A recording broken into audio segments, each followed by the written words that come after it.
Salutations, respected viewers. This is George from Ireland, and in this video, I'm going to be talking about what's right and what's wrong about Stephen Crowder. Now, Stephen Crowder, as you may know, is a right-wing radio host. He's got his own show, Louder with Crowder. He's the thinking man's Ben Shapiro, or is it Shapiro? Anyway, Crowder, he says he's Canadian. I think he's half, but born in the United States. He's living in Texas now. So Crowder's show is high octane, and it's a lot of fun. Sorry, other way around. I meant to say Shapiro is the thinking man's Crowder, because Ben Shapiro, he is square, but he's very sincere. It's hard to think of Ben Shapiro ever having worn jeans, told a joke, even laughed, much less drunk beer or something like that. Now, nothing wrong with his behaviour, his lifestyle, but wouldn't be my sort of person. Whereas Crowder comes across as a lot more congenial. I know who I'd rather spend time with. Now, Stephen Crowder, I don't think he's just a gadfly. He's a consistent worldview. He was a stand-up comedian, and there's elements of performance art to his show. So when he's on weak ground, he tends to laugh it off. He'll just treat it as a joke. I've seen Tucker Carlson try the same tactic. Stephen Crowder is very much anti-socialist. I'm not a socialist either. I used to be a member of the Conservative Party in the United Kingdom. And so he tried to dismantle democratic socialism, showing how it couldn't possibly be democratic and it's always going to lead to worse outcomes. So I have some sympathy for what Crowder's saying, but what he's doing is he's making a caricature of socialism. And socialism, at its worst, can be dreadful. That's certainly true. It can be the cruelest sort of totalitarianism. But there is democratic socialism, which is mild, and elements of it are laudable. So he's saying, well, look at education. Your parents, when they were at school, there was no department for education, and they had better schooling than you do now, because schools were run by their municipality. Well, it doesn't matter if it's local government, state government, the federal government, that's still socialism. If tax is collected from people and that's used for public service, that is socialism. So using common resources for the benefit of society as a whole. This guy, he certainly supports strong defence. Well, the military is socialism in action, although he'd like to claim it's not. Military people in the United States, why should they have free healthcare, free education? That's socialism. No. I would surely, if you're really a capitalist, you should pay the absolute minimum you can get away with. Minimum costs, maximum profits.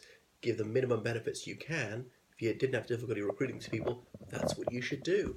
Why should they get that? Why should they get all these social benefits?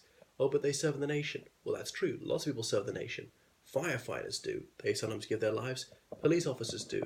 Doctors, nurses do. They're serving the public and, sometimes in charity hospitals. Teachers do. They're working in public schools. They sometimes get shot whilst doing their job. All sorts of people do. So why not? Why just the military? Because people think it's patriotic to be waving old glory and demanding huge military spending. That is big government, the biggest of big government, because obviously soldiers are told when to get up, what to wear, what to eat, how to walk, how to talk, everything, have less control than anybody else. I'm not saying that's wrong. They want that lifestyle, realize the military has to function on those lines, but that is a big government. And it's more or less socialism in microcosm. Other things like prison, the prison industrial complex, that's big government, and that's very expensive. All right, I know some prisons are run by private companies, but federal prisons are not.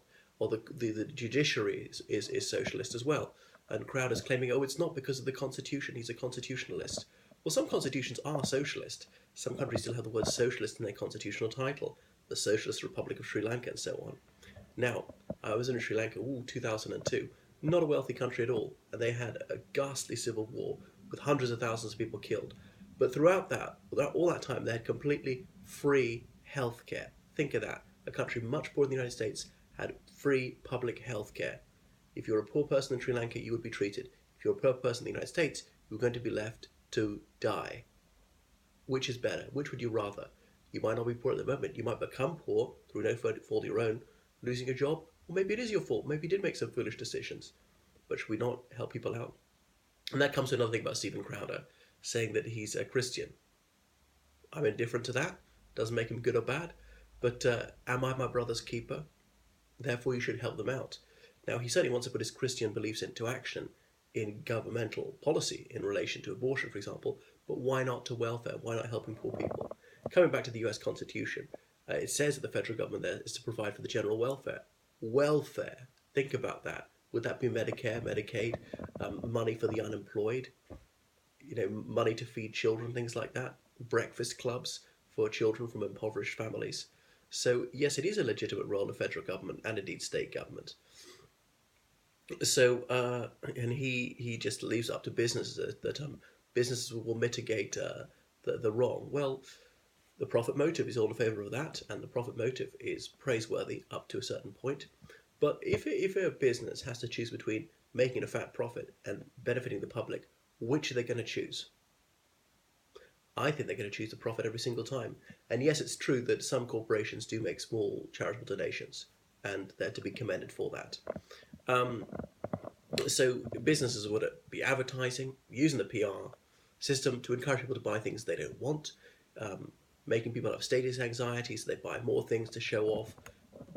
Multiplying our wants does not make us happy. We obviously need to supply basic needs. And I know that capitalism is dynamic and creative and can help economies grow very rapidly. See the turbocharged economic growth of capitalist countries like South Korea or Turkey and so forth. And he's saying that the state is always inefficient, and that's why we can't have much money for the public sector. And the state sometimes is inefficient, occasionally catastrophic. But that's true of businesses. He's possibly heard of the Great Depression or overproduction.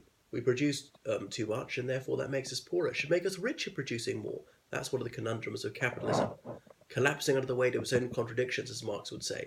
Now, Marx wasn't right, and capitalism's not going away.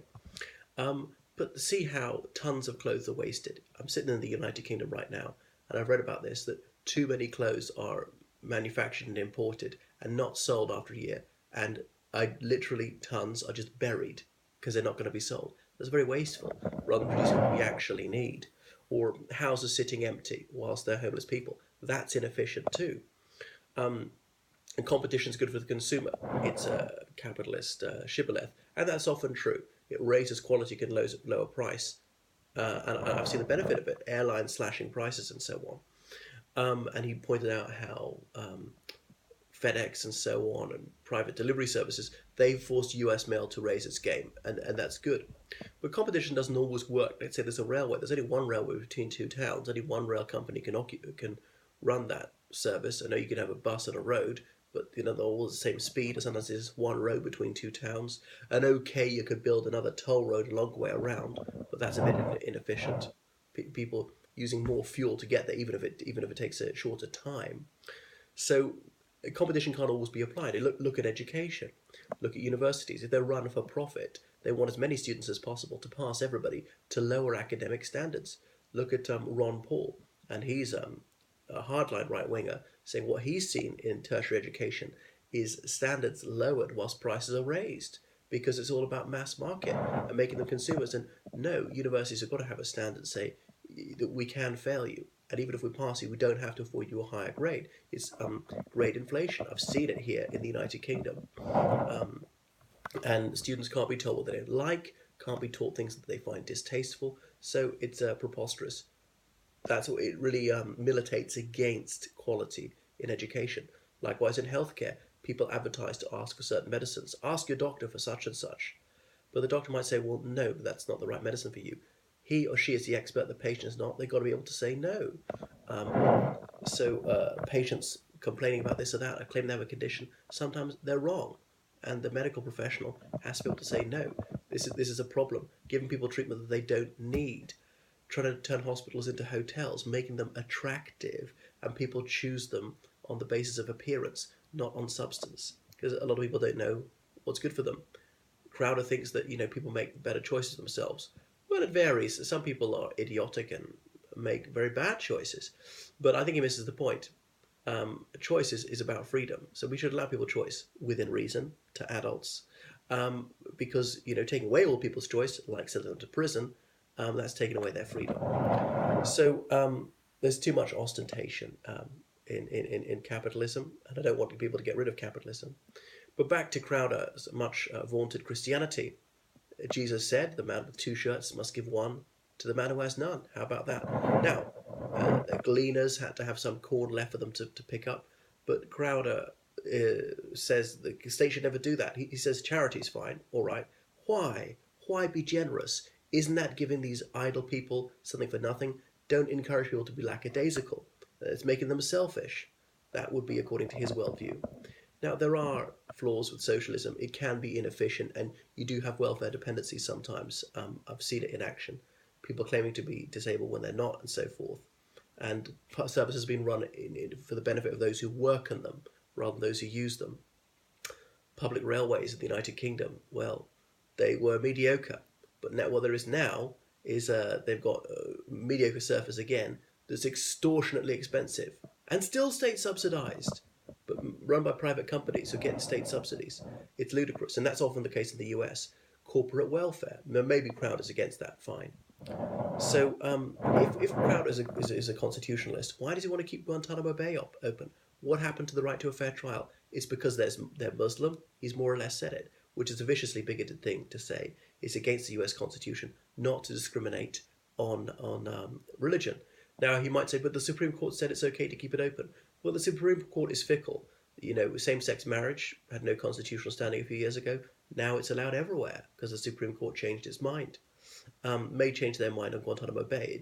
It flies in the face of the core principles of not locking people up without due process, throwing out habeas corpus. I know Guantanamo Bay is not the United States as such, but this is hair-splitting. The principle is still there. Like US military personnel, if they were abroad, not in the US as such, they would still have due process. I'm sure he would insist on that. So the Supreme Court was wrong saying that slavery was acceptable in the old days, despite the Declaration of Independence saying that everyone's equal. And I know that's not the Constitution as such, but clearly it feeds into the Constitution. Anyway, so Crowder, he's fun to listen to, and he's very engaging. I like to hear more of his videos, and sometimes when he's baiting leftists, it can be very entertaining. So keep up the good work.